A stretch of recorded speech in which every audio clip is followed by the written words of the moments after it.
Buenas pessoas, bom dia, boa tarde, boa noite. Estamos aqui para mais um podcast na Sala dos Professores, o podcast dos Docentes Livres.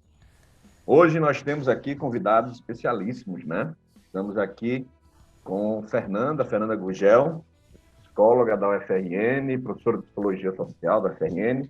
Temos aqui Ramon, também, além de galã, também psicólogo, né? Psicanalista da UFRN, tá certo? E, claro, a figura de Everton, né? Tão galã quanto o Ramon, estão aqui um ao lado do outro, a gente percebe que eles são pessoas realmente que se destacam na multidão, né? Então, hoje nós vamos falar sobre expressão musical, psicologia social e psicanálise, tá? E, evidentemente, com a filosofia, né? Que aqui a filosofia ela não pode faltar, tá certo? Então, gente, hoje, então, vamos tratar um pouco sobre esse tema, mas antes eu quero lembrar vocês, tá? Lembrar vocês que entrem nas nossas redes sociais, olhem lá o nosso Apoia-se, tá? Entrem no nosso site também. Então, estamos lá no YouTube, estamos lá no Instagram, tá? E vejam também o nosso site, que tem muitas coisas interessantes lá, e tem o Apoia-se, tudo dizendo direitinho como é que vocês podem ajudar para a gente continuar aqui nesses bate-papos aqui intelectuais, e às vezes nem tão intelectuais assim, certo? Então, pessoas, hoje vamos tratar um pouco sobre isso, né? E eu vou começar aqui fazendo as reflexões. E a apresentação hoje é muito interessante, assim, porque Fernanda e Ramon, eles fizeram um trabalho muito legal lá na UFRN, lá na Facisa, né? E eles vão apresentar um pouco, falar um pouco sobre esse contexto, do que foi, e tratando justamente sobre isso, né? Sobre a forma dessas expressões musicais e o diálogo com a psicologia social e com a psicanálise. E aí, assim, já para começar, queria falar aí com a Fernanda, né, para ela explicar um pouco desse contexto do projeto, como é que eles chegaram a essa ideia, né? E é isso, Fernanda. Bom dia, boa tarde, boa noite. Bem-vindo e valeu. Obrigadão demais por você estar aqui. Estou muito feliz. Buenas, mas eu gostaria de começar reclamando, porque só Ramon e Everton receberam elogios. Por que que eu não recebi elogios, né? É porque Foram você chamados sabe de que eu tenho medo galã. de você. Eu tenho medo de você, só por isso. Ah, vamos lá, vamos lá. Bom, eu acho que, eu creio que antes de falar exatamente sobre o que foi o projeto, do que a gente trabalhou, né? Acho que é importante falar sobre nossas aproximações, né, com a música. A música é algo que é presente na nossa vida, né? Todo mundo interage com a música, se identifica ou não gosta, né, de determinadas músicas. E na minha vida, creio que na de Ramon também, ele vai poder falar sobre essas experiências. A música sempre foi muito presente na minha vida. Meu pai é músico, né? Meu pai é saxofonista. E durante um tempo eu também fui, né, colocada para viver a música, fiz conservatório de música, de piano, mas não vingou muito minha carreira de musicista, então eu resolvi fazer psicologia, né? Eu não consigo entender por quê, assim, lhe conhecendo muito bem, eu fico realmente espantado com isso. Também não consigo, né, entender, mas enfim. E aí essas coisas acabam voltando, né, na nossa vida. E aí eu trabalho junto com o Ramon e a gente sempre pelos corredores, durante as reuniões, a gente conversava sobre gostos musicais, sobre grupos, né, musicais, sobre, enfim, descobertas de novos grupos, ou então a gente conversava sobre essas questões de música, de cinema. E chegou uma hora em que a gente conversou e disse assim, isso poderia virar uma disciplina, né? A gente poderia transformar isso numa reflexão junto com a psicologia, porque a gente começou a entender também que a música, né?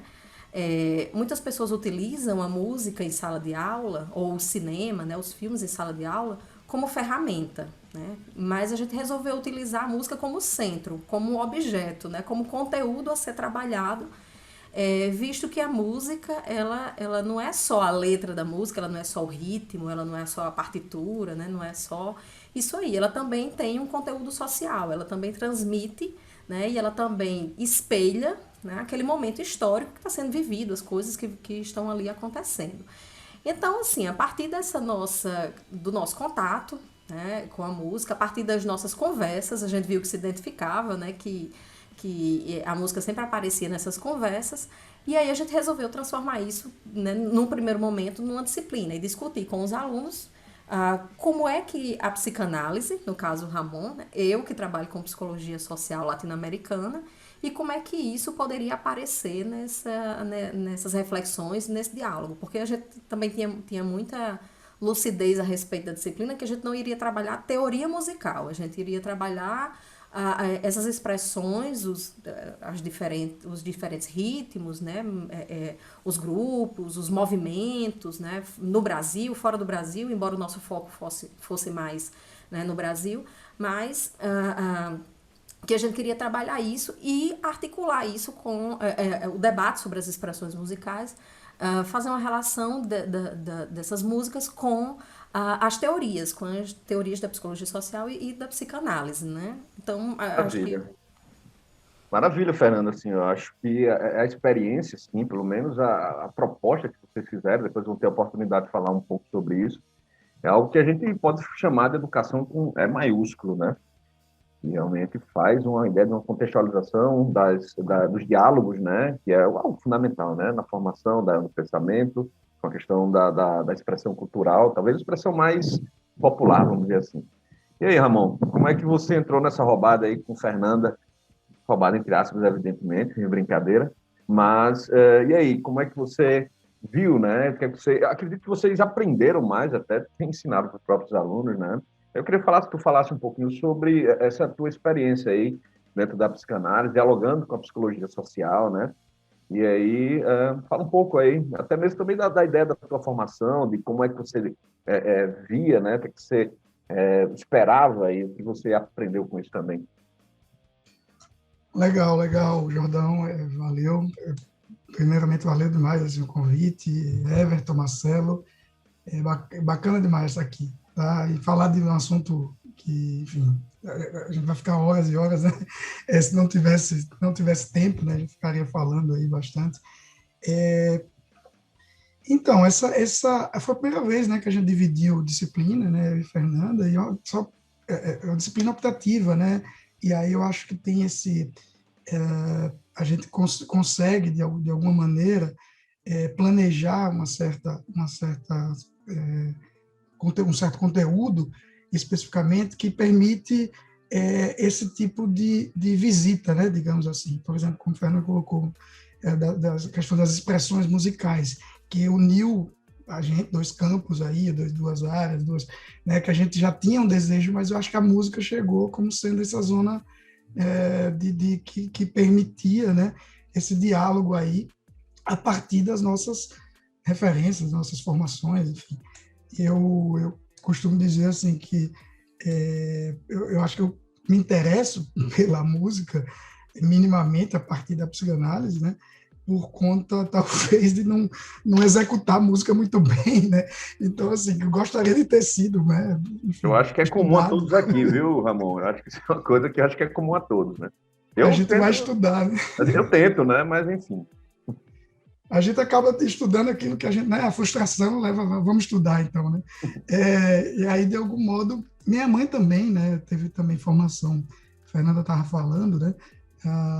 Do pai dela, né? Que minha mãe também teve formação conservatório, pianista, né? E aí minha mãe colocou todos os filhos para fazer a formação no conservatório. Ninguém quis. Aí quando eu cheguei, ela não colocou porque disse que achou que, né, já tinha dado já. E é o único que eu gostaria de ter feito. Né?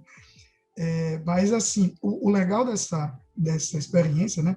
Foi bem bacana, como você colocou, Jordão, que a gente aprendeu muito no sentido porque a gente está muito mais acostumado a partir de uma, sei lá, das teorias, né, históricos, conceitos, né, e essa disciplina possibilitou, a gente inverteu, né, de algum modo, assim, olha, vamos abrir para, obviamente que a gente tinha alguns pontos, né, de partida, né, algumas referências específicas, mas a ideia é que que os alunos e as alunas trouxessem as referências deles para depois construir alguma coisa ao longo da disciplina, né? Construir, teoricamente, refletir a partir justamente das balizas trabalhadas em sala de aula. Né? Isso foi bem legal, porque apareceu muita coisa, né? E como o Fernando colocou, muita coisa, inclusive, que tem a ver com os nossos com nossa temporalidade aqui, né? Muita coisa costurando, assim, enfim, referências outras. Foi legal, foi massa. Ah, que legal, Ramon. Ei, Everton, daí seu alô, suas reflexões aí sobre o que os colegas falaram aqui. Pois é, cara, assim, eu estou ouvindo assim com bastante animação, né?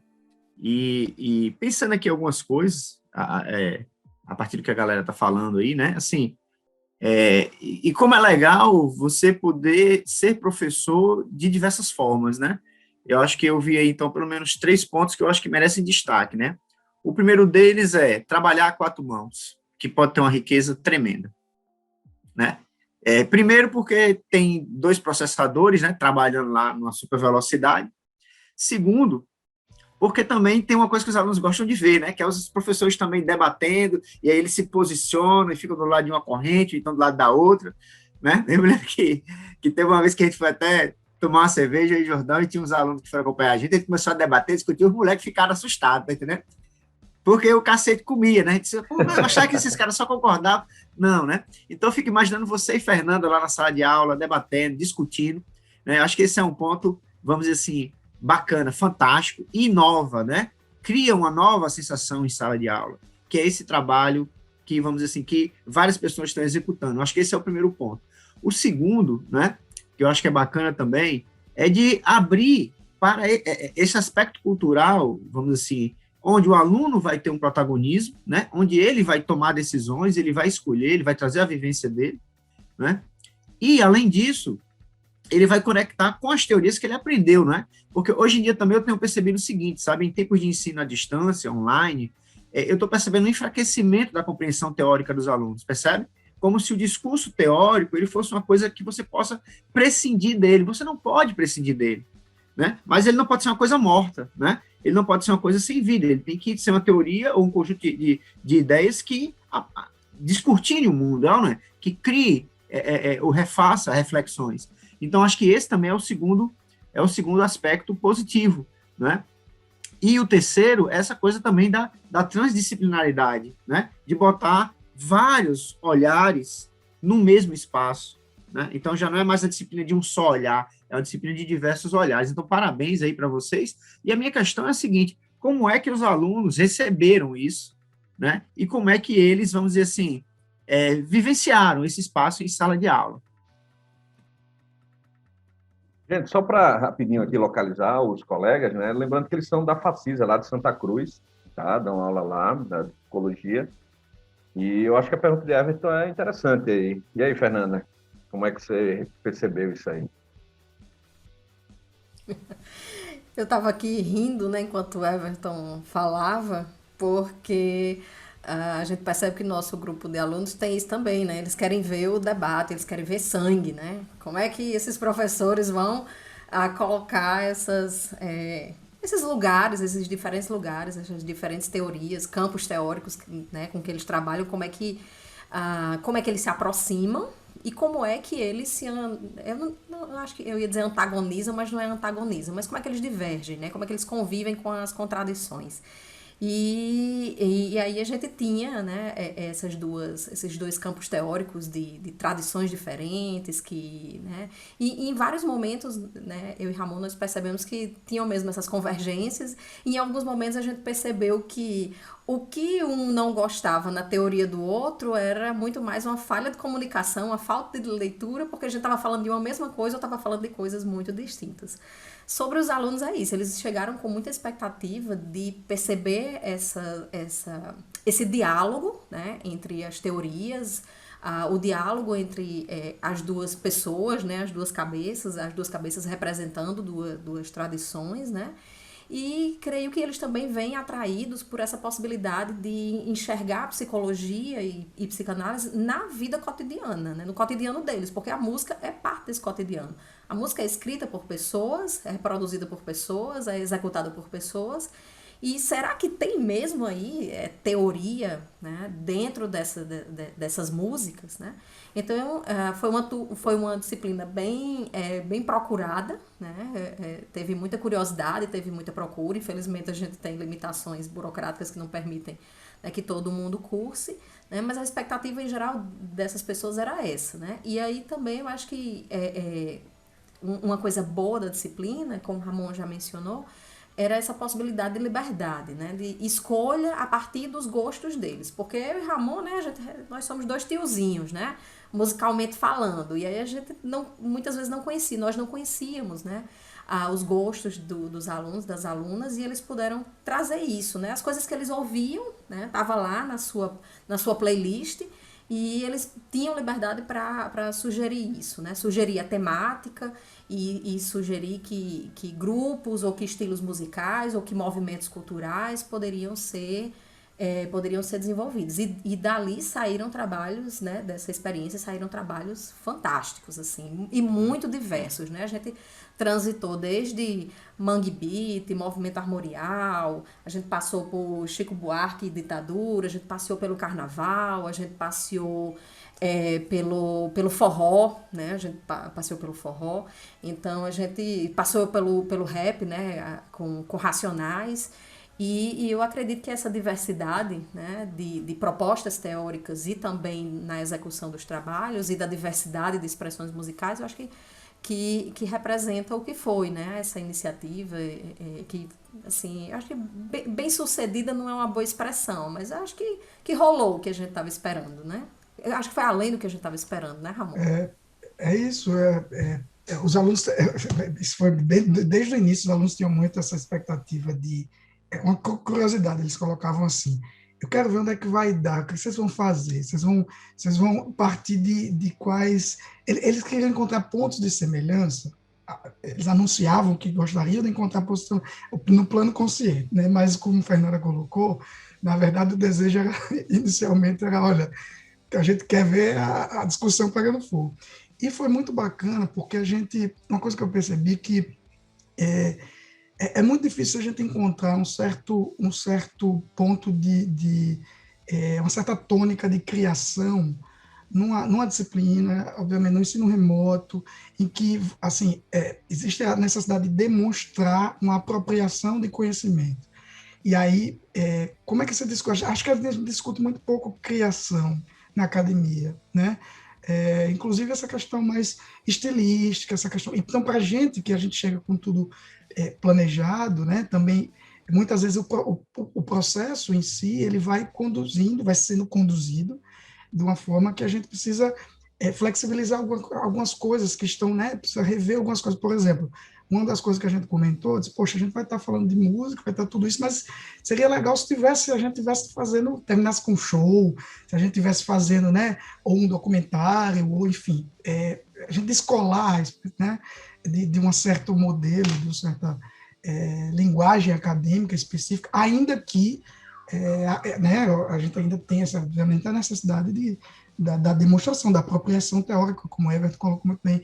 E isso que é legal, chegar nesse equilíbrio, assim, tá, eu estou criando, a gente orientou, a gente começou a orientar alguns trabalhos, né, isso é legal porque foi um trabalho de supervisão, orientação, e os trabalhos foram ganhando corpo ao longo da disciplina, a partir das referências, né, musicais, artísticas, para além da música, e do arcabouço teórico conceitual discutido ao longo da disciplina. Então, essa tônica da criação sempre é uma coisa que os alunos respondem bem, assim, porque, embora angustie no início, porque eu não vou executar, né? O que é que vocês querem? Tem aquela coisa da leitura do desejo do outro, né? O que é que vocês querem? Né? Eu preciso saber o que vocês querem. Não, mas a gente quer saber o que vocês querem. Então, essa inversão inicialmente já dá uma certa angústia, né? Mas foi bem legal, assim, os resultados foram muito bem, a Fernanda citou aí. Bom, então, maravilhoso, assim. Eu fico pensando, né, como esses alunos, eles tiveram oportunidade realmente de coisas que até, aí eu vou falar de mim, evidentemente, mas eu acho que eu percebo que, de certa maneira, quando a gente começa a nossa formação musical, né, quando a gente começa a escutar música, a gente procura realmente compreender aquilo e por que aquilo nos fala tão alto, né, tão forte, né, de uma maneira assim. E vocês permitiram, né, essa possibilidade e mostrar para eles também. E eu acho muito legal essa tua fala, Ramon, da ideia da construção, né, da criação. Eu acho que é isso que faz parte e a gente tem que passar a responsabilidade também para os nossos alunos da sua própria formação, né? E isso facilita bastante, porque ele está dialogando, e vocês deram essa liberdade, dialogando com aquilo que ele fala muito mais alto, fala muito mais de perto. Né? Muito legal. Fala, Everton. Não, e assim, tem uma coisa que eu acho bacana também, que é o seguinte, né? A gente está falando essa questão do desejo, né?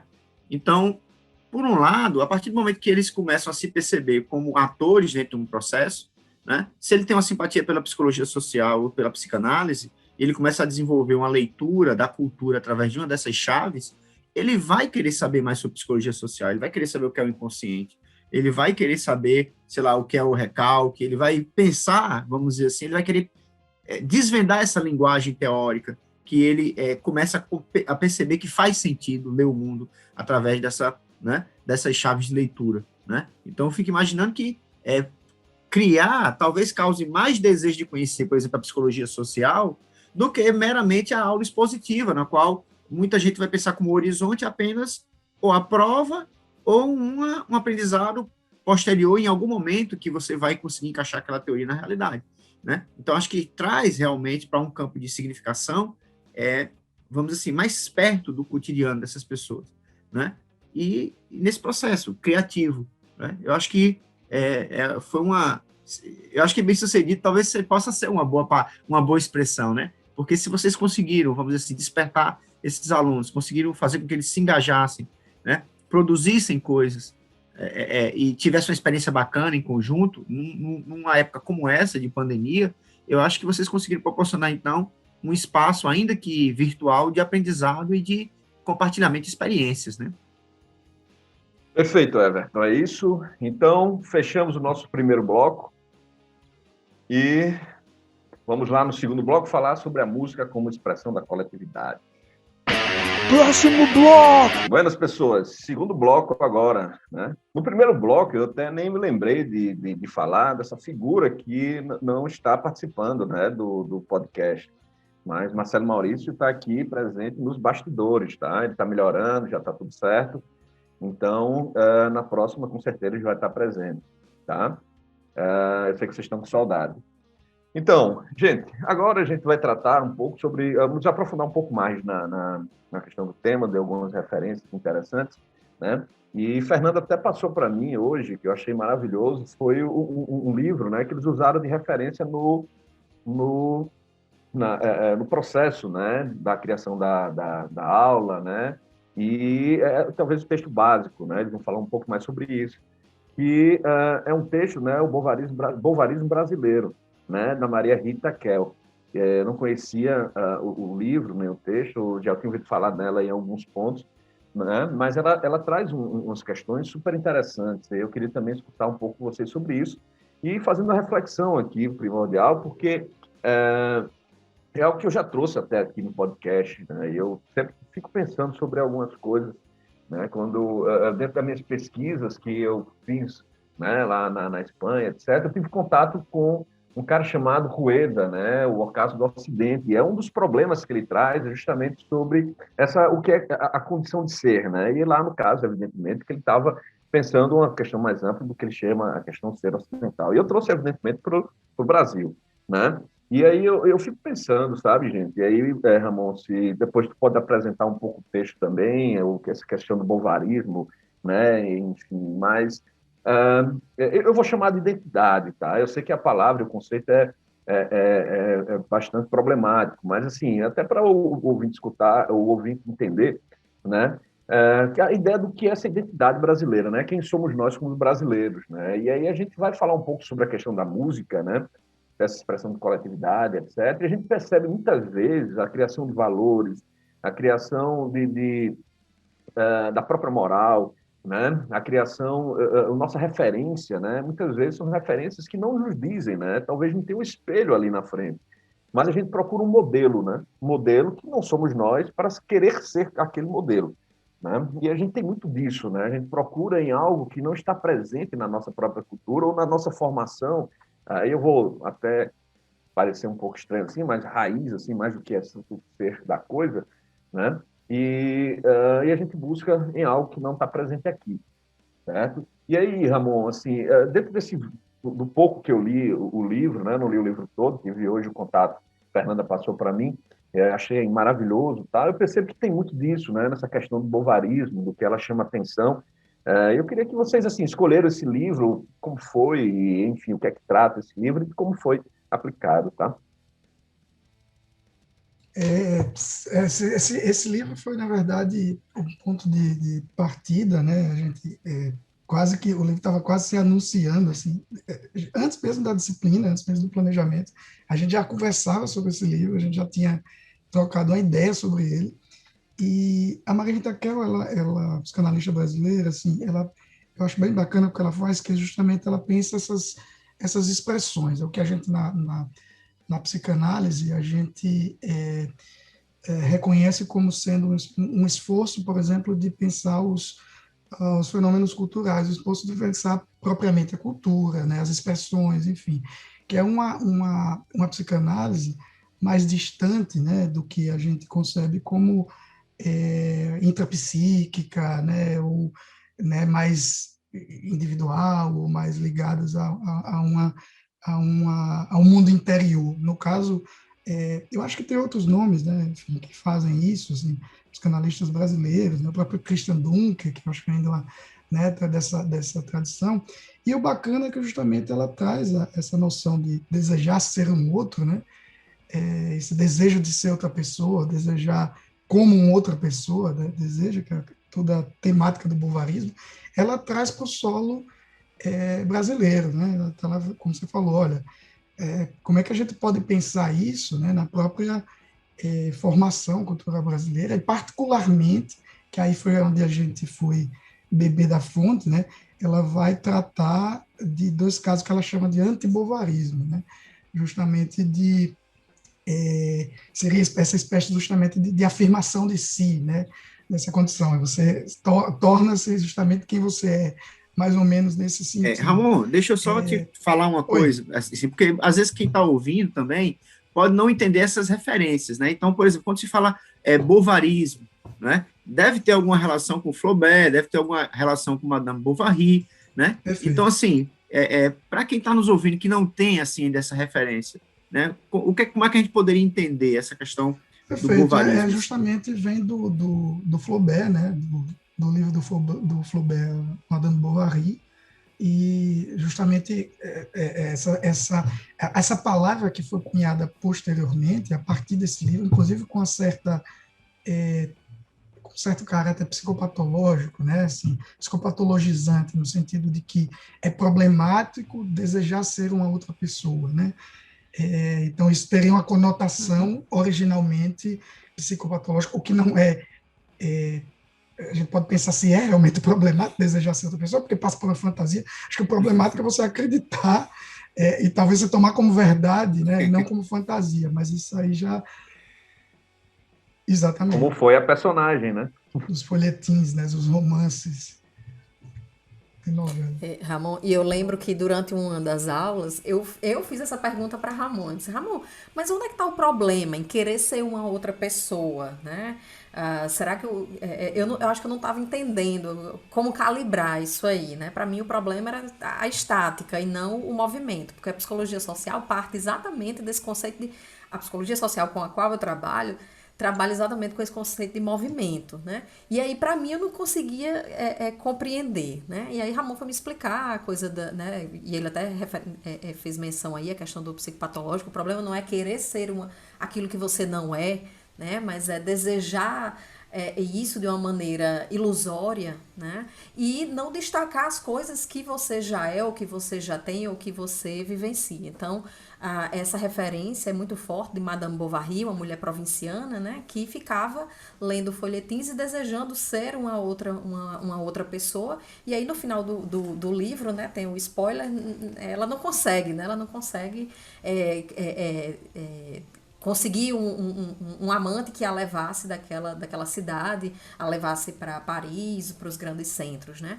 Então, a questão tá aí, né? E a Maria Rita Kell, né, nesse livro, nesse texto mais especificamente, ela fala que nos dias de hoje, na verdade, o que nos move numa sociedade de consumo é exatamente esse desejo de ser aquilo que a gente não é consumir outra coisa, porque o que nos mostram, né, é um corpo que não é o nosso e que às vezes nem é um corpo possível, comprar algo que a gente não precisa e que a gente não pode, então a gente está sempre sendo movido por essa coisa que a gente não é e que a gente deseja, mas que talvez a gente que isso nem exista, né? Então, é muito bem lembrado, Everton, essa referência. Legal. É legal, Everton, até pode falar um pouco assim, que é o contrário do trágico, né? Do que a gente busca na questão do trágico, no trágico do que o Don Quixote, o trágico do Nietzsche, do amor fati, né? Que é justamente que você sofre e busca essa afirmação de si até as últimas consequências. Pois quase, é. né, Everton? Não, é muito curioso, agora que eu lembrei que, assim, o primeiro evento que eu fui sobre psicanálise foi em 1995, né? E a questão tinha a ver justamente com depressão, né? Você tinha Eu quantos nunca vou anos? Tinha esquecer... 38, era, eu Everton? tinha 2 anos na época, 3 anos, né? E, assim, uma coisa que eu nunca vou esquecer é que o cara construiu uma relação que, assim, deixou a gente que era estudante, né, o primeiro ano de faculdade, muito, assim, impactado, que ele colocou justamente uma relação entre a questão da depressão, né, como uma doença que estava sentida como uma doença do século, né, no final do milênio, e essa questão desse impossível de se alcançar, percebe? Que se coloca aí para as pessoas, né? E aí você falou isso agora, eu lembrei imediatamente desse evento, né? E fico pensando que talvez um dos problemas de você ter claro, é muito complicado de falar de desejos que podem ser realizados, porque aí fica, né? Tem todo um debate aí que talvez não caiba aqui. Mas, voltando para essa questão que o Jordão estava colocando, realmente, por um lado, o trágico, ele vai pela busca pelo conhecimento de si, é ou não é? Você quer, vamos dizer assim, você mergulha na busca por tentar se desvendar, né? E não sei se eu entendi direito o que é o movimento do bovarismo, mas ele vai realmente no movimento de perder um pouco de si mesmo na busca pelo outro. Não sei, me corrijam aí se eu tiver uma compreensão equivocada do processo, né? O que me chamou a atenção bastante que ao longo da disciplina a gente pôde trabalhar era justamente, primeiro que assim, o termo acabou sendo apropriado, né, no romance, teve esse cunho, até por um filósofo, na verdade, mas que o livro que trata é Jules Gaultier, né, Gaultier, e ele que trata desse termo já num tom mais psicológico, cunhando o termo, né, obviamente, nesse sentido, como uma espécie de alienação, né, de ser uma espécie de, vamos chamar assim, e aí, a partir disso, né, a gente já tem, assim, uma procuração, inclusive, pelo discurso psiquiátrico.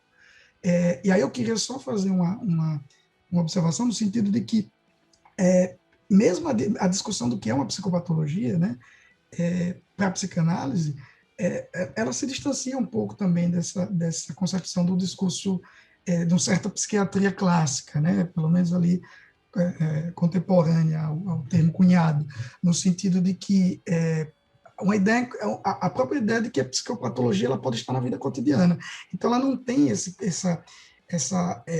peso de que algo dá muito mais próximo muito mais distante a uma normalidade, né? Mas sim se confunde, né? Freud vai pegar o sintoma justamente para falar, comparar o sonho, né? Sonho e sintoma. Então, olha, a psicopatologia ela está o tempo todo. Então, ainda que esse termo tenha sido cunhado no sentido psicopatológico, a psicanálise e a Maria Pacquiao traz justamente para pensar que isso faz parte do nosso cotidiano, assim, da nossa maneira de ser e agir no mundo, né?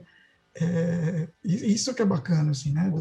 Ela aproxima a gente e aí quando ela apresenta propriamente, traz 2 casos específicos, que é o Mangue Beat e o samba, como exemplos de antibovarismo, que talvez isso fique mais evidente, né?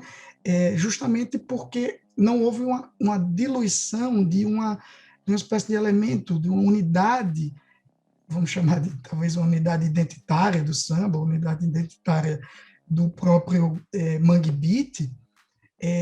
Pelo contrário, teve uma criação de si, né, de um movimento que se afirma enquanto movimento, né, mesmo tendendo a uma reformulação de alguns outros elementos, por exemplo, musicais, como no samba, que ela estuda a síncope, né?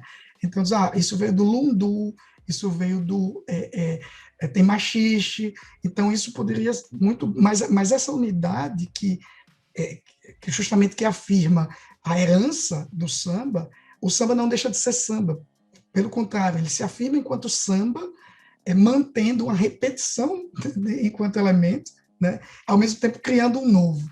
Então, a ideia de repetição e de novo me parece que é o que costura tanto o movimento Mangue Beat, que tem os tambores ancestrais africanos também ali, como no samba também, tem a ancestralidade rítmica, mas tem elementos novos, no caso do Mangue Beat, mais populares, né, nesse sentido, né? Legal. MTV.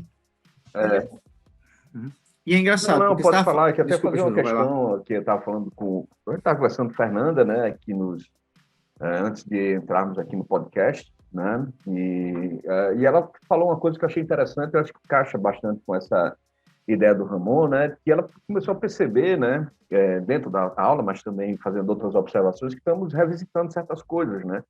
Então, assim, será que é isso, Fernanda, essa questão do antibovarismo? Será que a gente está, que eu digo nós brasileiros, assim, estamos realmente buscando isso? Eu sei que é difícil de afirmar, assim, mas a tua intuição, né, que fala sobre isso. Desculpa, Everton, depois tu entra aí, mas eu acho que ele escutar isso, que eu acho que tem a ver muito com o que o Ramon está falando aqui. Bom, antes de tentar responder ou tentar pensar sobre isso, eu queria dizer que eu acabei de me perceber, assim, aquela pessoa chata que fica com o livro insistindo, por favor, leiam esse livro. Porque eu lembro que foi mais ou menos assim. A primeira, eu tenho essa mania, né? De quando eu leio uma coisa que eu gosto, eu vejo um filme que eu gosto, ou escuto uma música que eu gosto, eu quero que as pessoas, né, conheçam. As pessoas precisam conhecer isso. É E aí, uma quando boa eu... mania, viu, Fernanda? Porque assim, o que eu Pois já é, recebi de referências mas, boas é maravilhoso. pois é, mas aí eu tô lembrando aqui da história que quando eu li esse livro, né, de vários ensaios da Maria Rita Kel, chamado Bovarismo, que eu li essa coisa da música, eu cheguei para Ramon e disse, Ramon, você precisa ler. E aí, não só precisa ler, como eu comprei o livro e entreguei para Ramon. E disse, olha, Ramon, tá aqui, vamos, né? E aí, esse capítulo e esse livro, na verdade, ele não é assim, ele é o início da disciplina, ele, na verdade, ele existe antes da disciplina e ele é quase o disparador da disciplina, né? Então, ele foi o primeiro texto, foi a nossa base. E aí a gente começou trabalhando com essa ideia do antibovarismo, né, que, como vocês já disseram, ela traz os dois exemplos.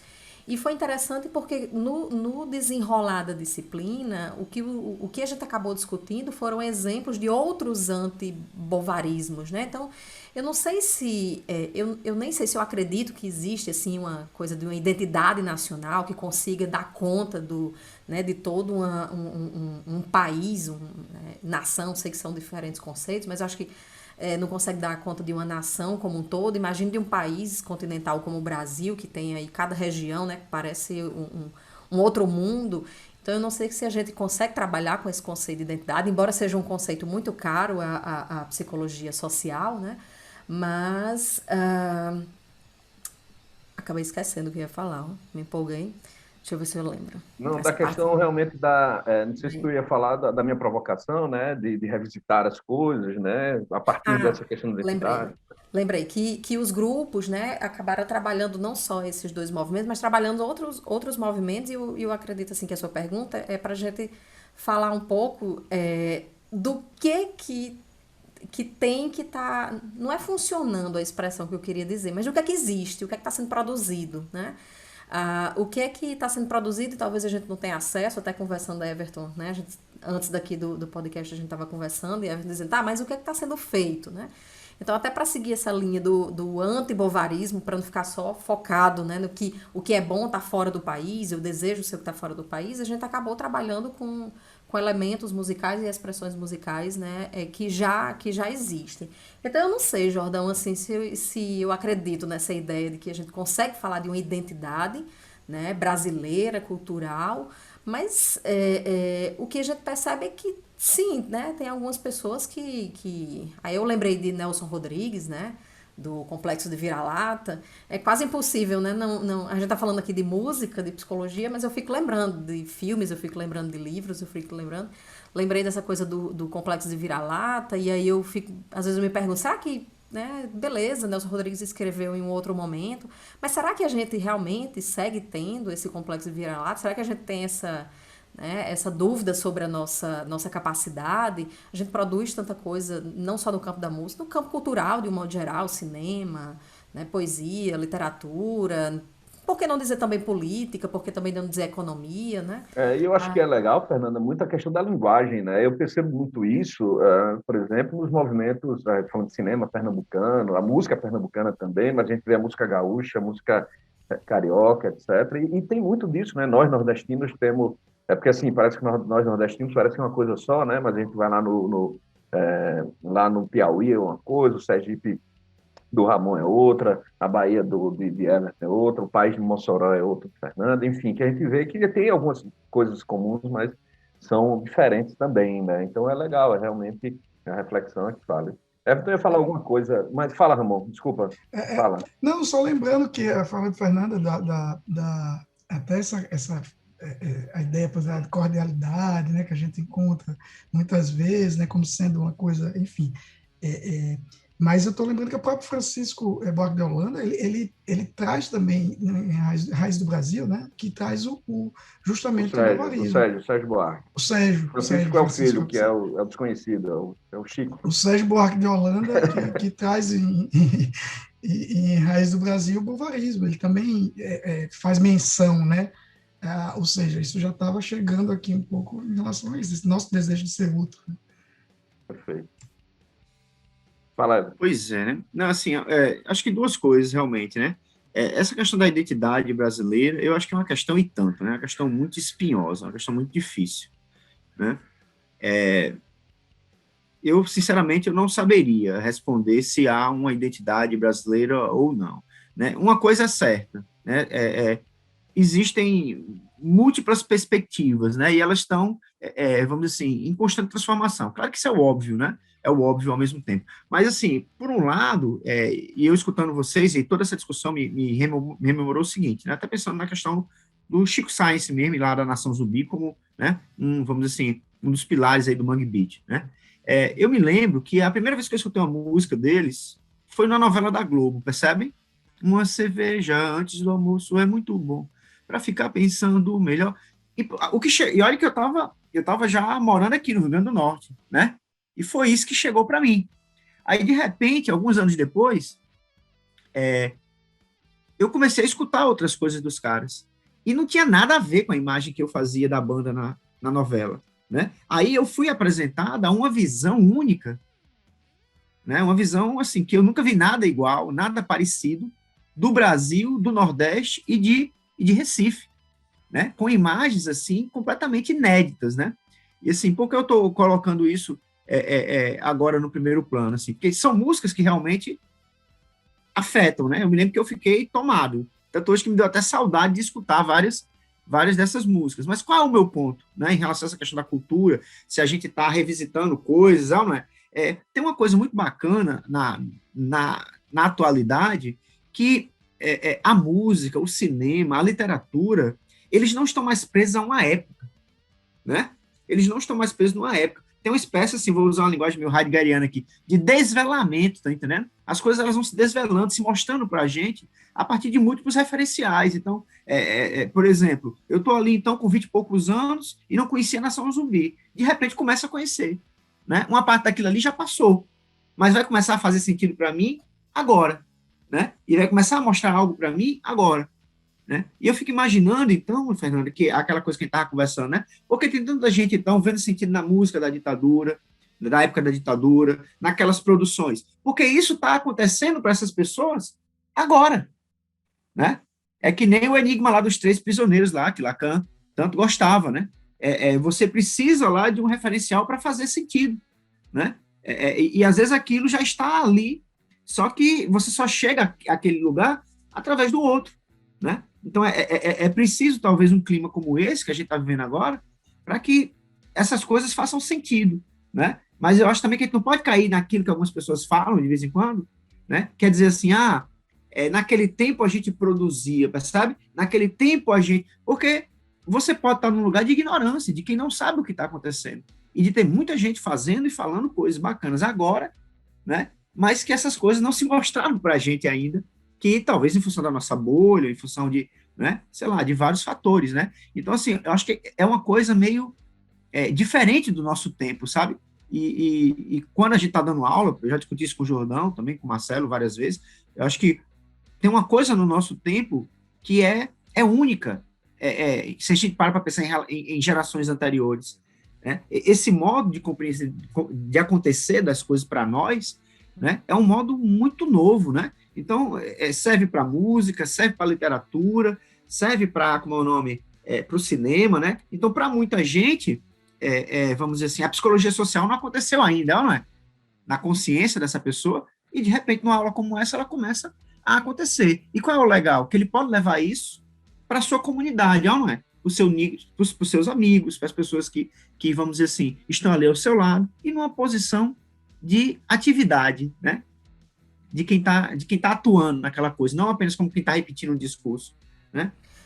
Everton, e foi muito curioso, né, a gente perceber no decorrer do semestre lá, que os alunos e as alunas conheciam, né, o Mangue Beat, e parece que a gente está vivendo uma onda, a gente está sendo convidado novamente por essas músicas, por esses grupos, por essas reflexões, né, elas estão quase nos convocando. Então, ouvir Chico Science, todo o movimento, que Chico Science, né, e Nação Zumbi são representantes, mas de um movimento muito maior, o Mangue Beat, perceber que as alunas e os alunos se interessavam por ouvir músicas que falavam sobre a ditadura e que foram compostas da ditadura, falar sobre aquele processo durante a ditadura.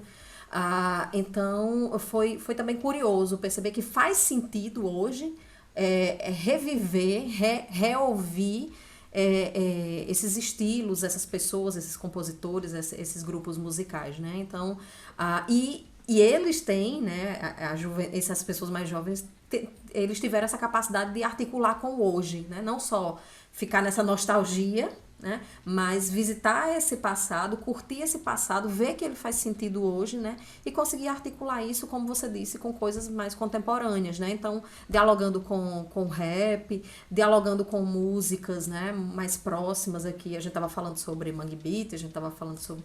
aí eu fico lembrando de outros estilos musicais que caracterizam o Nordeste, um forró que não tem mais, que dialoga, mas não é só mais aquele forró de Luiz Gonzaga, que não canta mais as mesmas coisas, que canta uma outra realidade, né? Então eu acho que é interessante também essa relação, né, entre o ontem, o hoje e, quem sabe, vai ser o futuro, né? Então a gente está revivendo esse momento 2021 de autoritarismo, né, de ditaduras pelo mundo, e então essas músicas me parece que fazem muito sentido hoje. Perfeito, perfeito. Tô lembrando aqui, desculpa, do trabalho, de um dos trabalhos, por exemplo, que apresentou, eu não conhecia esse movimento com esse nome, o Woody Grude, pernambucano, o movimento hippie setentista, na década de 70, e o trabalho assim, é fantástico, eles compararam, né, eles fizeram uma oposição entre o Woody Grude, o armorial, né, chegando no Mangue Beat, justamente comparando uma certa pureza do movimento armorial, né, uma certa liberdade estética total do Woody Grude, sem referência, né, totalmente experimental, e o movimento Mangue Beat, que você tem elementos ali, a zoada do tambor, né, que precisava fazer ouvir. Maria Itaca fala isso, assim, você precisava gritar, estamos aqui, temos uma cena em Pernambuco. E aí, diferentemente de Brasília, né, que o pessoal tinha grana para ter outras referências, ali na década de 90 as coisas já chegavam, e o pessoal não tinha, do Mangue Beat não tinha grana, né, então era a parabólica enfiada na lama era justamente para receber e transmitir. A MTV foi lá para ver o que estava acontecendo, né? E isso foi bem bacana, porque tem quase como esse movimento que ali tem muita coisa, né? Esteticamente ali você tem muita coisa condensada, né? E anunciada, assim. E é meio que essa mistura, essa metamorfose que eu acho que rola, que a gente acabou tropeçando aí, né, ao longo desses outros, mesmo forró, a transformação, né, que o Fernando trouxe, né, do forró próximo ao baião até o forró elétrico, já com guitarra e não sei o quê. Maravilha, maravilha, pô, reflexões maravilhosas aí.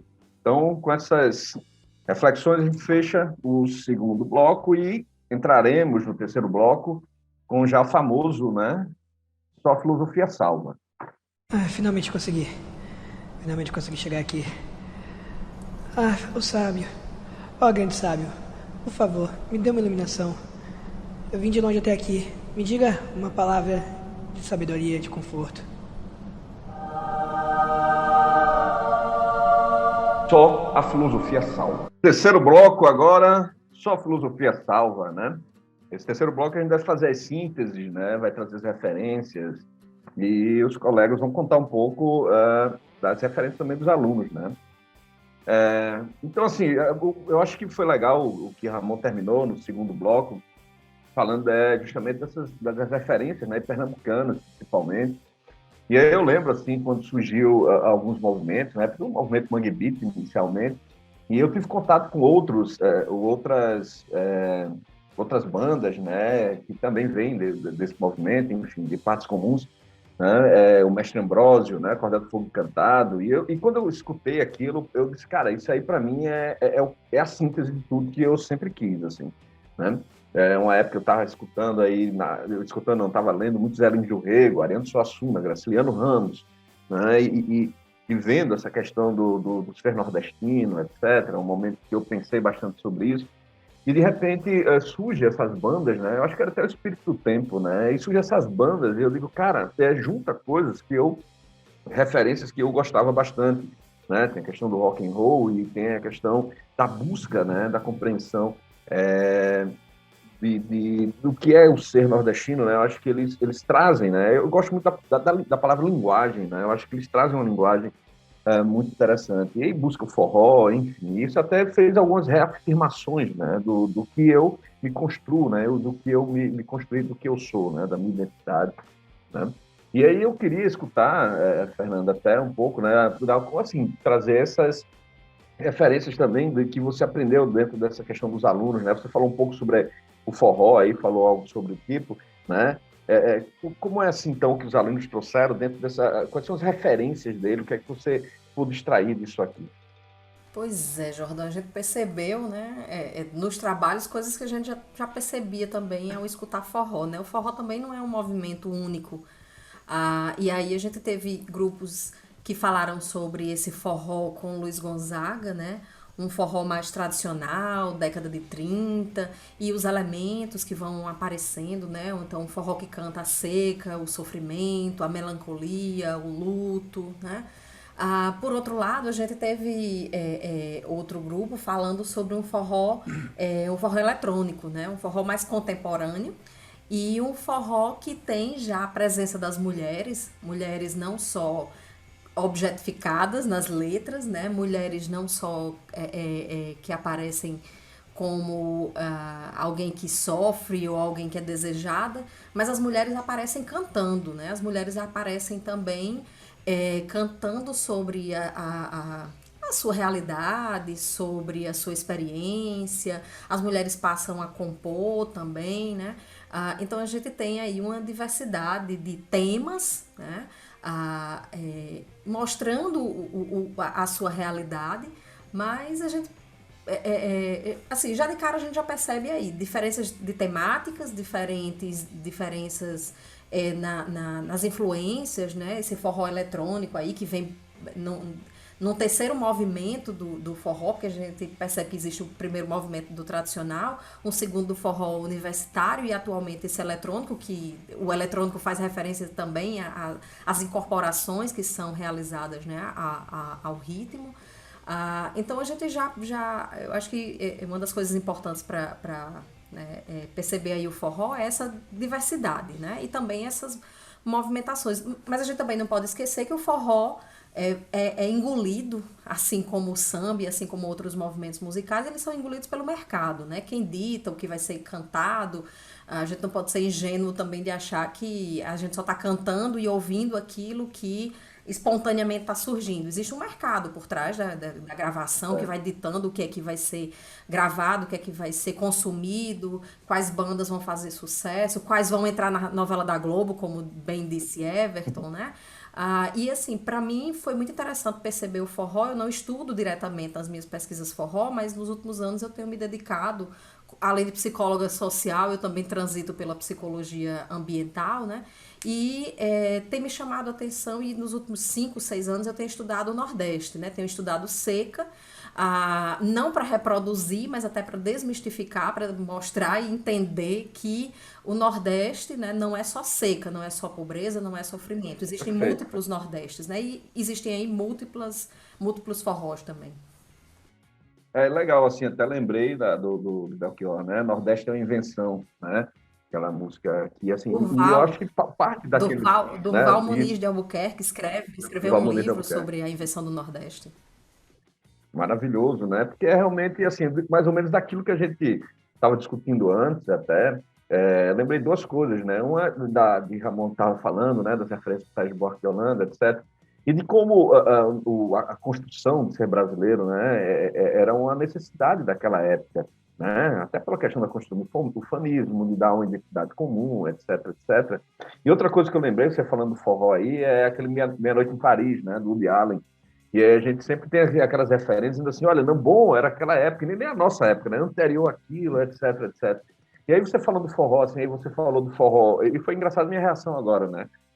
Não, forró, e tem um forró eletrônico, eu fiz um arrepio, assim, forró eletrônico existe. Mas é legal isso, né? Porque realmente também faz parte desse contexto, né? Ramon ia falar alguma coisa, mas depois eu vou levantar uma provocação e quem quiser, se quiser responder. Mas eu vendo assim a questão do bovarismo e do antibovarismo, né? Será? E o Fernando já falou isso lá, lá no comecinho, mas podia desenvolver mais. Será que essa ideia do bovarismo, né, também não faz parte dessa questão mercadológica, né, de ser enlatado, tudo quadradozinho, né, tudo formato, né, e que perde um pouco essa espontaneidade, né, que às vezes os movimentos os têm, né, como até Ramon colocou aqui, que eu achei muito legal a imagem, né, a MTV foi lá buscar coisa, né. Eu estou lembrando aqui desculpa, Jordan, eu estou lembrando aqui você levantou a bola na época toda a discussão de resistir contra a guitarra elétrica, a passeata, né, o próprio Gilberto Gil, né, que inicialmente fez parte, enfim, da manifestação de resistência justamente a essa influência da guitarra elétrica, né, na música popular brasileira. E em seguida, né, junto com Mutantes, assim, eles fizeram coisas geniais, né? E nessa linha do que Fernando colocou do forró, esses múltiplos forrós, a gente teve chamar a atenção para um dos trabalhos bacana também sobre carnaval, né? Essa ideia também de os múltiplos carnavais, né? O carnaval que segrega, o carnaval que é democrático, o carnaval na rua, o carnaval de bloco, enfim, o carnaval que não resolve as desigualdades, né? O da Mata, Roberto da Mata coloca, né? Carnavais, malandros e heróis, né? Que não resolve as desigualdades, mas tem aquela suspensão de autorização, e foi muito bacana porque o grupo se perguntou como serão os próximos carnavais, né? Foi a pergunta que até de uma música do próprio Baiana System, né? Que eu acho que ele faz durante a música, né? Eles perguntam, né? Como serão os próximos carnavais? E aí a gente estava no dia na aula discutindo isso e surgiu assim um dos carnavais mais libertinos, para usar o termo do Manuel Bandeira, foi o carnaval pós-gripe espanhola, o de 1919, e que o Bandeira retrata com libertinagem, né, Manuel Bandeira, e isso surgiu, veja como tem de alguma forma esse atravessamento que os alunos, né, trazem, e pensando o carnaval no ano que o carnaval não existiu, né? A gente não teve carnaval, então como serão os próximos? Não sei se aqui o pós-gripe espanhola foi o carnaval que Bandeira retratou num livro melancólico, porém como sendo o carnaval mais libertino, né? Isso é muito, muito interessante. A gente teve a oportunidade de discutir isso, né? Assim, os alunos produziram essa reflexão, assim, né? Ramon, eu também estou Legal. lembrando que quando a gente estava falando sobre o carnaval, uma aluna fez um questionamento que nos deixou dias pensando, né? Ela, falando desses múltiplos carnavais, nos múltiplos lugares no Brasil, até fora do Brasil, né? Nova Orleans, o de Veneza, né? Acho que é Veneza que tem um carnaval. E aí ela foi falar também sobre o carnaval do eixo, né? Sudeste, Rio, São Paulo. E aí ela fez uma comparação entre... não foi afirmando, mas questionando, né? Dizendo assim, olha, existem na escola de samba as alas, né? Uma coisa muito sincronizada que nos lembra uma parada militar. E aí a gente ficou, assim, meio que em choque.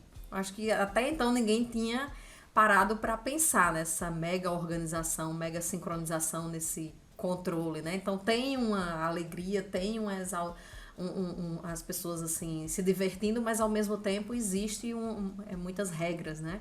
Então eu lembro que eu passei dias refletindo sobre isso e até agora não tenho, né? Eu nem sei se é para ter uma resposta, mas a gente foi muito impactante essa reflexão que essa aluna fez. Não, e é muito legal, assim, até. E eu acho que vocês já falaram sobre isso, né? Mas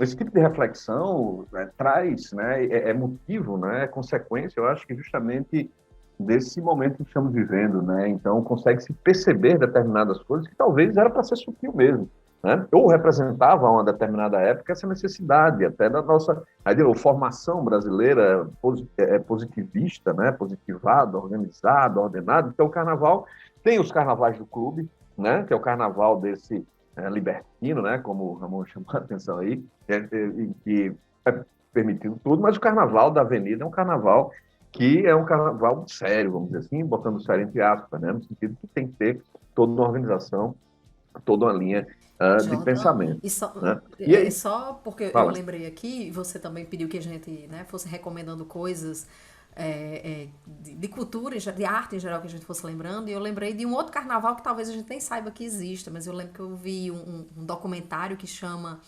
Eu Estou Me Guardando para Quando o Carnaval Chegar, né? E aí conta a história de uma cidade em que as pessoas trabalham o ano inteiro, né? E elas guardam dinheiro exatamente para curtir aqueles 4 dias de carnaval, né? E que a cidade se mobiliza em torno do carnaval e depois elas voltam após o carnaval e seguem a vida trabalhando. Então é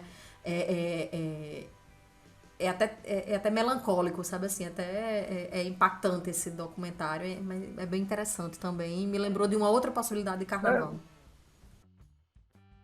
Não, então, eu acho legal isso, sim, porque a gente vive essa realidade muito, né, até das micaretas, né? Eu me lembro que muitas pessoas vão lá, é caríssimo, né? Aqueles abadás, etc, etc. Ele passa o ano todo para juntar aquele dinheiro, ou se endividam e vão lá e vão para a picareta, e são 3 dias, 4 dias de êxtase total, e depois vai chorar justamente isso. Maravilhoso esse documentário, foi até Marcelo, não sei se você conhece, Marcelo Maurício, Fernanda, que ele me indicou também, se assistir depois, né?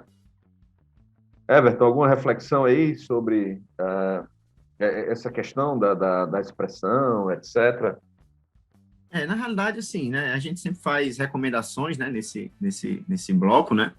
Eu acho que eu vou fazer algumas recomendações até um tanto quanto óbvias, mas eu acho que tem a ver com o que a gente conversou até aqui. Eu acho que uma boa para quem está ouvindo, de repente, é até, quem sabe, ler o Madame Bovary do Flaubert também, eu acho que é uma boa sugestão, né? Eu acho que uma outra pessoa que, com certeza, merece muito ser lida, e já faz muito tempo, é a Maria Rita Kell também, que é uma outra pessoa que, né, tem textos fantásticos, né? Ela faz essa análise meio cultural, psicanalítica, né? Que é vamos dizer assim, ela usa a lente da psicanálise para olhar para a cultura. Eu acho que isso é uma coisa muito bacana, né? Recomendaria também outra coisa óbvia, mas que está dentro aqui do que a gente está discutindo, né? Os discos da Nação Zumbi, né? Tanto os clássicos quanto alguns mais novos aí, né? Claro, da Lama ao Caos é imprescindível, não é?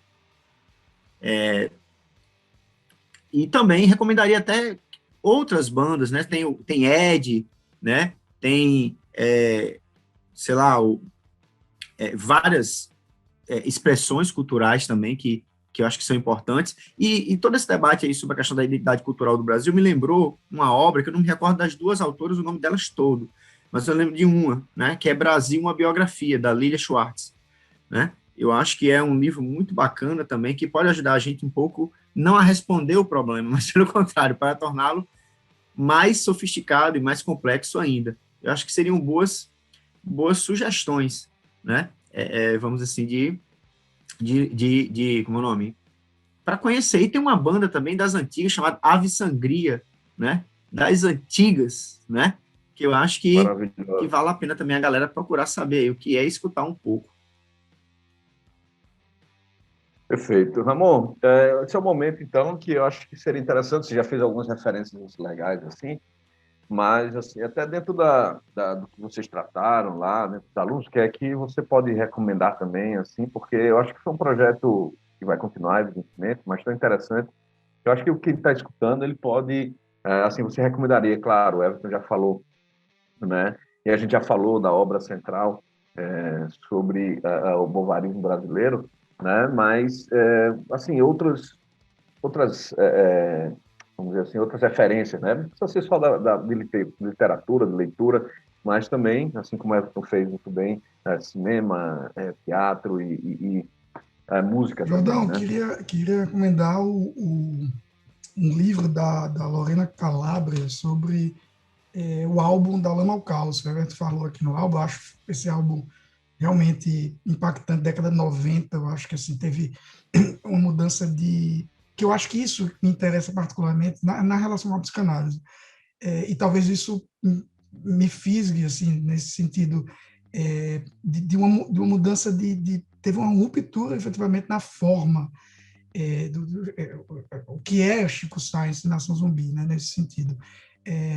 Quer dizer, é algo totalmente diferente, ao mesmo tempo com elementos. É o estranho familiar, né, que a gente, na psicanálise, a gente, de algum modo, se refere a isso. Né?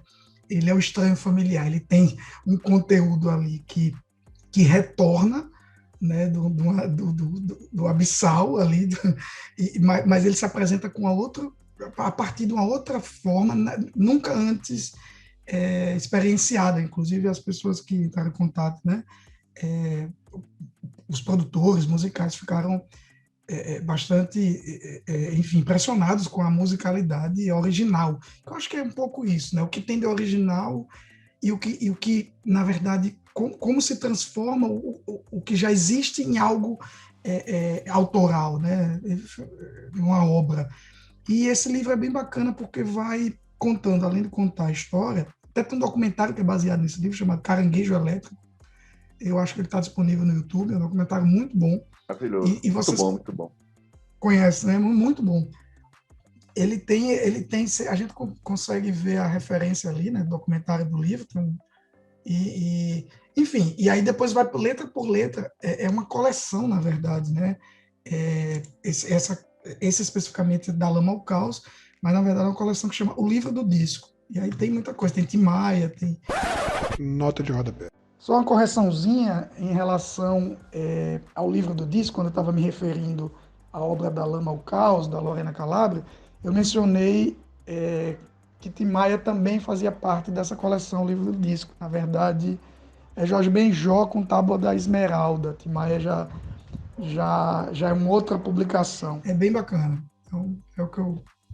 Aqui, referências perfeitas, tá? E aí, Fernanda? Você aí que presenteia-nos com livros maravilhosos, né? Traz as nossas referências. Joga aí as tuas ideias. Bom, tentei compilar aqui algumas coisas que eu gosto e o que eu gostaria que as outras pessoas também conhecessem, né? Eu lembrei de 2 documentários que eu vi recentemente numa plataforma aí de filmes. Não vou dizer o nome porque eu não estou ganhando dinheiro para falar, mas um dos documentários fala sobre o axé e aí faz um resgate sobre a música na Bahia, né? Desde antes de ser uma festa elitizada, com camarotes, com blocos, né? Então faz todo um resgate cultural. Enfim, é um documentário maravilhoso. Eu também, quando vi, liguei para Ramon e disse: Ramon, você precisa ver esse documentário. É fantástico, né? E a gente curtiu também porque, de certa forma, a gente acompanhou esse movimento, essa transformação aí desse carnaval e dessa... Eu não sei se eu chamo estilo musical, enfim, desse estilo. E um outro documentário, também na mesma plataforma, que eu não vou dizer o nome, é um documentário do Emicida, né? E aí o documentário do Emicida, eu também liguei para Ramon, dizendo: Ramon, você também precisa ver esse documentário. E ele vai falar da periferia, vai falar do movimento negro, e é muito interessante que o documentário ele vai transitando pela história, passa pelo samba, mostra como o rap se articula com o samba, como esses 2 ritmos que aparentemente parecem tão distantes, mas como eles dialogam, né? Pela questão social, mas também pela questão rítmica, como ele consegue unir isso. Então, é outro documentário que gosto muito, né?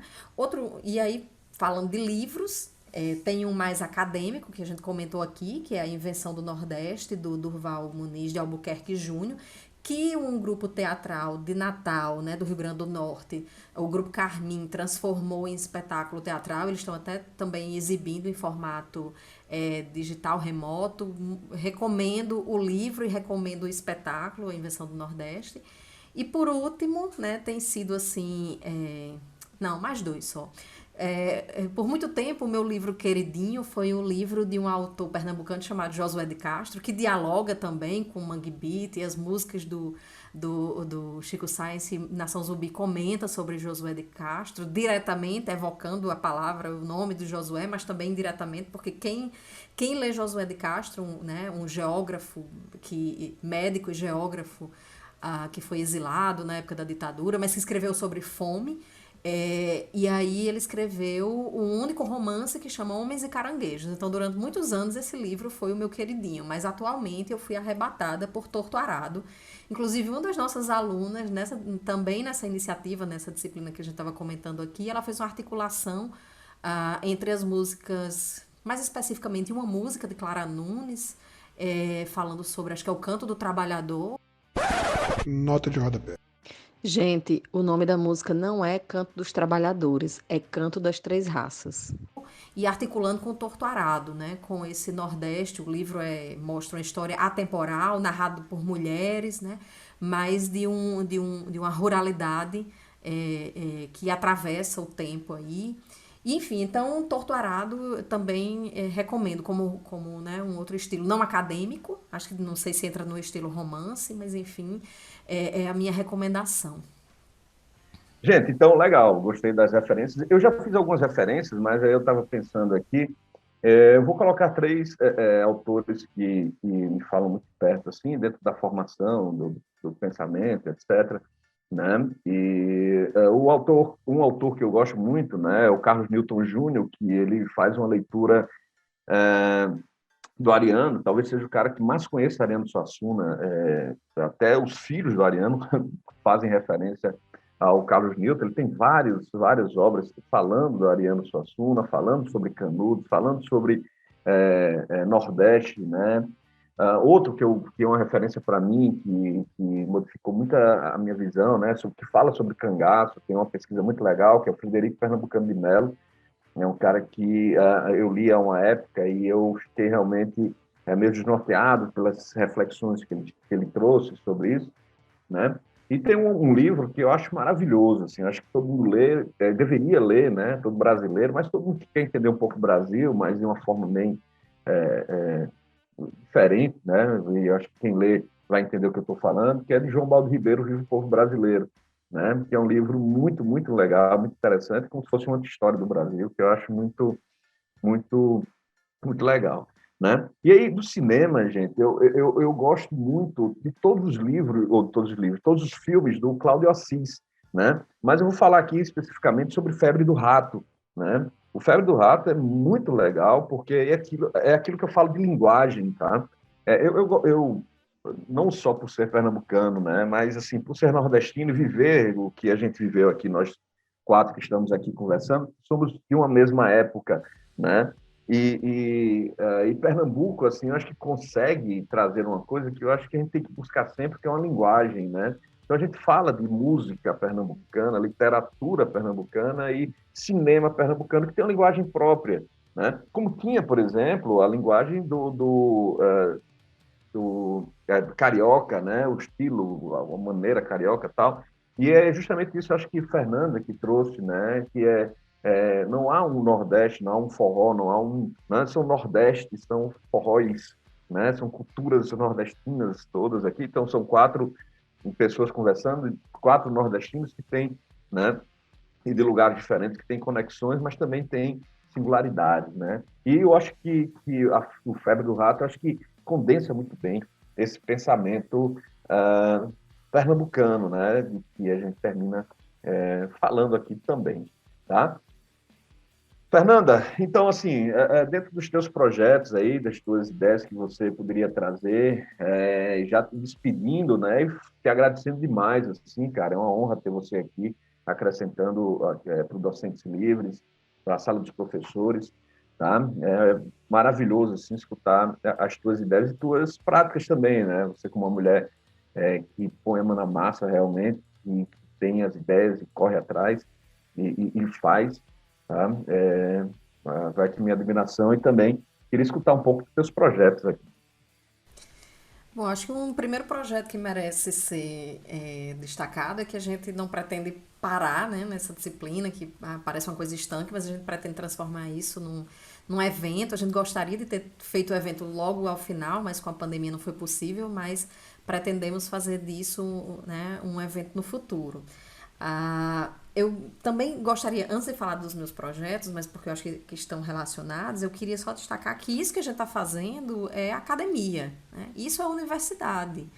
E creio que eu e Ramon, quando pensamos sobre, né, sobre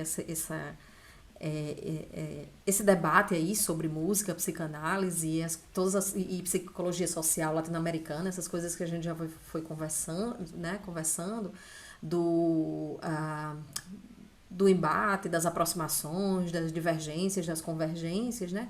E isso faz parte do pensamento acadêmico. Nem todo mundo se dispõe a dialogar, a se colocar em situação de eu quero aprender mais com o meu colega, eu quero ver como a gente dialoga, né? Isso é o contraditório, o ser superado, o ser refutado, isso é viver a universidade. Mas a universidade não precisa ser carrancuda, a universidade não precisa ser chata, né? A universidade e o conhecimento científico, eles podem ser também a partir do nosso cotidiano, né? E podem ser também divertidos. Por que não? Por que não trabalhar não só com digamos assim, com teorias mais duras, né? Mas a gente tentou fazer isso, né? Me representa, Fernanda. Sua fala me representa demais. Pois é, a gente tentou se divertir. E aí, enquanto a gente se diverte, enquanto a gente trabalha, enquanto a gente pensa, enquanto a gente cria, enquanto a gente reflete, né? Eu vou desenvolvendo alguns projetos. Eu tenho um grupo de estudos chamado NAIR, que é o Núcleo de Estudos Ambientais na Interface com as Ruralidades. A gente se reúne, quem tiver curiosidade, vai lá no Instagram, vê o @nair.facisa, tá? E eu também participo de um outro grupo de estudos sobre a questão da fome, né? Chama NIPEFOS, e aí pode olhar também no Instagram. Não vou lembrar agora de cabeça a sigla é grande e o que é que representa, mas a gente A gente vai deixar nas referências no YouTube e no podcast, tá? Maravilha. Aí a gente coloca lá esse grupo, né? E a gente tem estudado, então, fome, segurança alimentar e nutricional, soberania alimentar. A gente tem estudado Josué de Castro também, tá? E acho que é isso. Por hora, são essas as iniciativas. Falando aqui e também já me despedindo, deixar as últimas palavras para Ramon, se tiver grupo, se tiver algum projeto, algumas ideias aí. E agradecendo demais também, Ramon. Você é um cara que conheci através de Fernanda, e através de Marcelo também, tem minha admiração. E agradecer, é uma honra ter você aqui, né, na sala dos professores. Valeu, Jordão. Mais uma vez, agradeço demais o convite. Acho que dá a sensação que dava para ficar muito tempo aqui, né, conversando, como eu coloquei no início. Então, vou deixar só o contato do grupo de extensão que eu estou, né, que eu estou organizando e que começou o semestre passado, vai continuar, que é sobre agressividade na obra de Freud. Então, além desse interesse pela articulação entre psicanálise estética, propriamente, né, a partir de uma psicanálise freudiana, e é por isso que a gente culminou enfim, na música e tudo isso, então deu certo e demais, deixar o contato do NEIX, né, que é o Núcleo de Estudos do Inconsciente, Sociedade e Clínica. Posso deixar o e-mail depois, neixpca@gmail.com, e é um grupo específico sobre a agressividade na obra de Freud. Assim. A gente está se debruçando, começou no semestre passado com 2, 3 encontros, e a gente vai continuar agora desde os primeiros textos até o final, para a gente, acho que tem muito a ver talvez com com o que a gente tem vivenciado cada vez mais no cotidiano, no momento que a gente está no Brasil e no mundo, né? Para a gente tentar reler aí um pouquinho o Velho Barbudo para ver o que é que ele pode contribuir nesse sentido. Enfim, então os desdobramentos também da agressividade, ódio, destrutividade, que não são a mesma coisa para Freud, mas que eu acho que é importante a gente refletir sobre isso. Então, esse grupo acontece pelo Google Meet, né? Quinzenalmente. Vai retomar, eu acho, daqui a 2 semanas. Mas o e-mail dá mais informações aí. Perfeito, Ramon. Obrigado, meu velho. Eu prometo, é a última coisa que eu vou dizer, que eu acabei esquecendo, Tempo é que, seu. que nós somos, né, frutos. Jordão falou algumas vezes aí, Facisa, e a Facisa, na Boa, verdade, é a Fernando. Faculdade de Ciências da Saúde do Trairi. O Trairi é uma região, aqui, uma região potiguar, e dizer que nós somos, eu e Ramon, nós trabalhamos numa unidade acadêmica do interior, né? Nós somos, digamos assim, fruto da interiorização do ensino superior no nosso país, né? Um movimento que vinha acontecendo, importantíssimo nos últimos anos. E às vezes eu fico me perguntando se esse nosso encontro e esse arrebatamento que eu e Ramon tivemos a partir do antibovarismo, do reconhecimento das coisas boas que nós já vivemos, se isso não nos agarrou de um jeito, porque nós estamos no interior, né? Porque nós estamos vendo como a universidade é potente, é emancipadora, quando ela está no interior, no semiárido potiguar, no semiárido nordestino, encontrando exatamente essas potencialidades e vendo que fazer psicologia, que fazer ciência, que fazer universidade, academia e reflexão é possível também no sertão, né, nordestino, onde se dizia que o sertão é um lugar vasto, imenso e desabitado. Não, o sertão é muito mais que isso. Duas coisas, Fernando. Primeiro, quem controla o tempo e reclama de tempo muito longo é Marcelo Maurício. Então, você tem que conversar com ele se ultrapassar esse tempo. Eu não tenho nada a ver com isso. Segundo, eu acho que hoje você foi além de que quem sempre fecha com chave de ouro aqui é Everton, né? Então, eu acho que ele não vai conseguir superar essa sua fala, porque foi realmente tudo maravilhoso, bem redondinha, tá certo? E falando dele, meu velho, mais uma vez, fechamos aqui, a palavra está contigo. Eu acho assim que realmente assim, escutando o Fernando agora, assim, lembra de uma coisa que nós sempre discutimos, né? Que é essa universidade com a cara do lugar onde ela está, né? É quebrar um pouco também, não que isso não seja importante, é importante você estudar, absorver a cultura americana, absorver a ciência europeia, né? Aprender, fazer doutorado lá, voltar para cá, essa coisa toda. Mas eu acho que o mais importante é a gente pensar e construir aqui as nossas, vamos dizer assim, as nossas intelectualidades, as nossas práticas, as nossas pesquisas, e saber que é daqui, né?